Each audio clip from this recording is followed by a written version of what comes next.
Fala galera, tudo bem com vocês? Eu espero que todos estejam bem, sejam todos bem-vindos ao vídeo extra do capítulo 286, onde vamos conversar sobre o começo dessa intensa batalha e do que ainda pode acontecer, principalmente com o nosso leão do orgulho Escanor.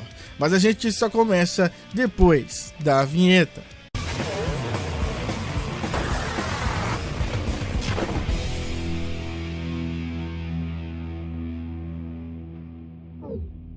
O capítulo 286 trouxe finalmente o início de uma batalha muito esperada. Escanor, Merlin e Hildoshel versus os demônios de elite, Zeldris, Kussak e Chandler, onde finalmente poderemos ver o potencial de cada um desses personagens tão poderosos e misteriosos.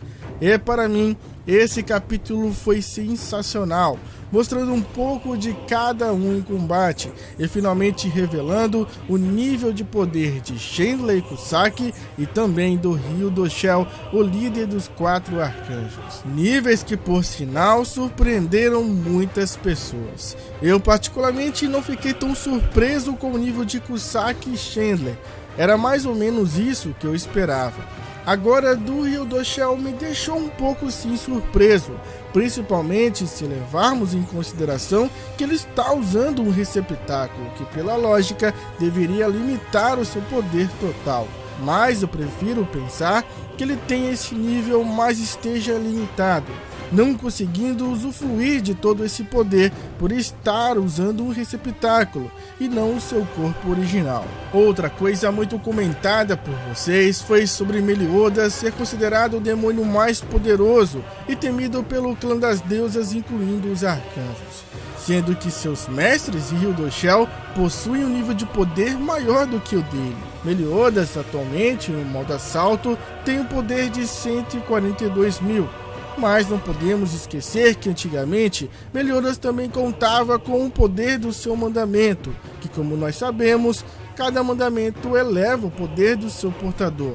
Além disso, ele também era um representante do Rei Demônio e por isso contava com a sua magia. Portanto, o Meliodas obviamente tinha um nível de poder muito maior que esse, assim também como o Zeldris, por ser atualmente representante do Rei dos Demônios. Ele também conta com essa adição de poder, mesmo estando atualmente sem o seu mandamento.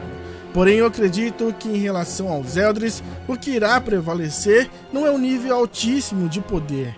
Nakaba fez questão de novamente nos lembrar que nível de poder não é tudo. E isso poderá ser comprovado num próximo capítulo pelo Zeldris, que irá provavelmente surpreender e dominar a situação usando a sua habilidade original, se sobressaindo assim contra adversários que possuem um nível de poder muito maior que o seu. Agora, algo que foi de longe o mais comentado por vocês foi sobre o fato do Escanor estar transformado dentro da zona escura.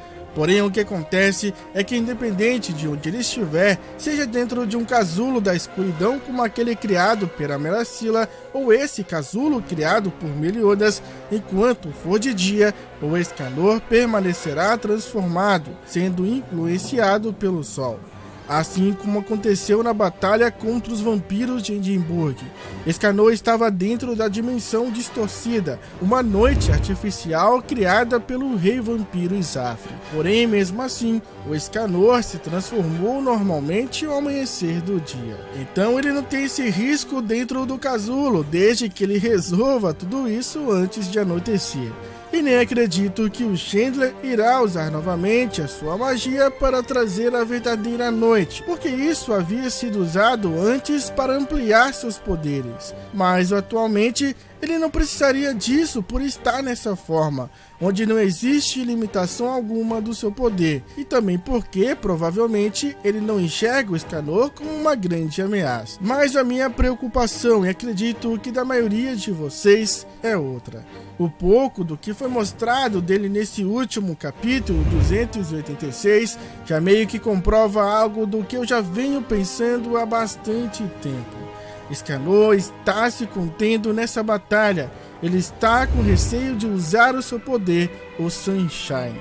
Isso porque ele tem ciência de que seu corpo está no limite. Portanto, o Escanor tem duas escolhas que podem levá-lo para o mesmo destino.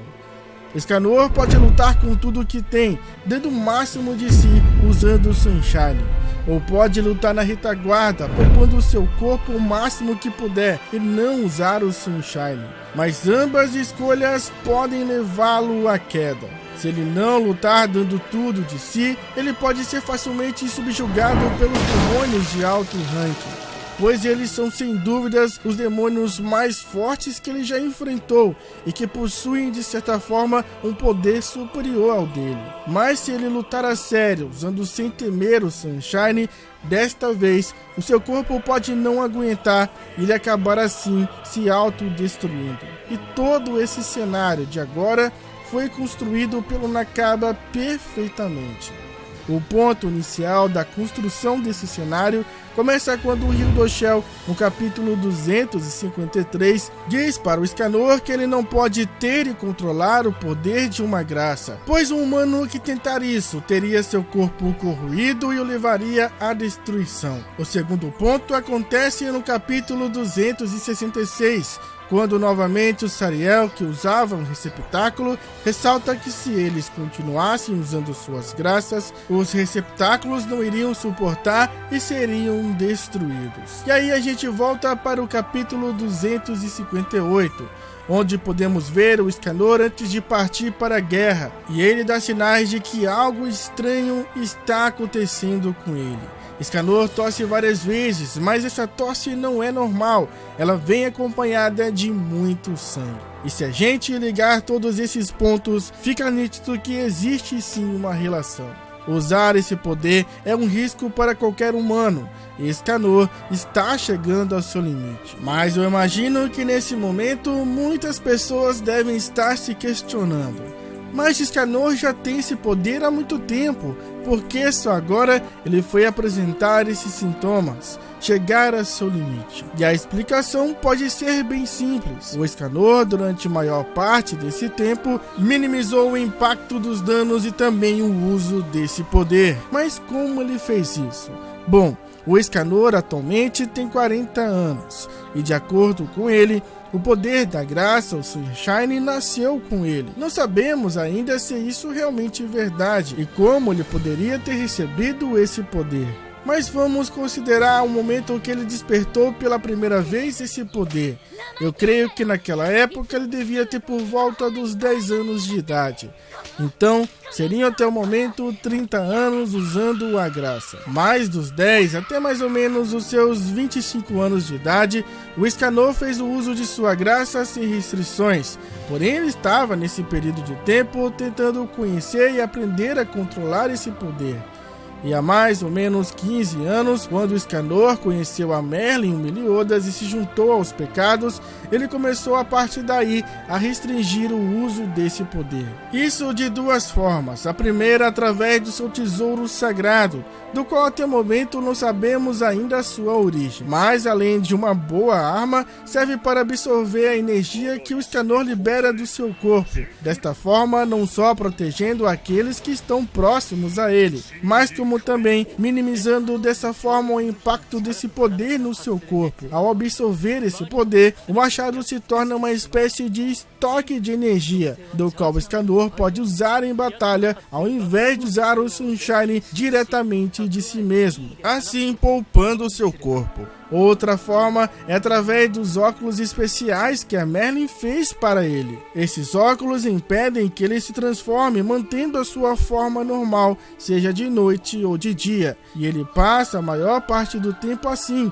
usando esses óculos, e fica preocupadíssimo quando algo acontece com eles, pois ele tem ciência que isso poupa bastante o seu corpo dos danos causados pela graça. Lembrando que durante um bom tempo, o Escanor esteve fora de combate, vivendo numa taberna tranquilamente sem precisar se transformar ou usar o seu poder.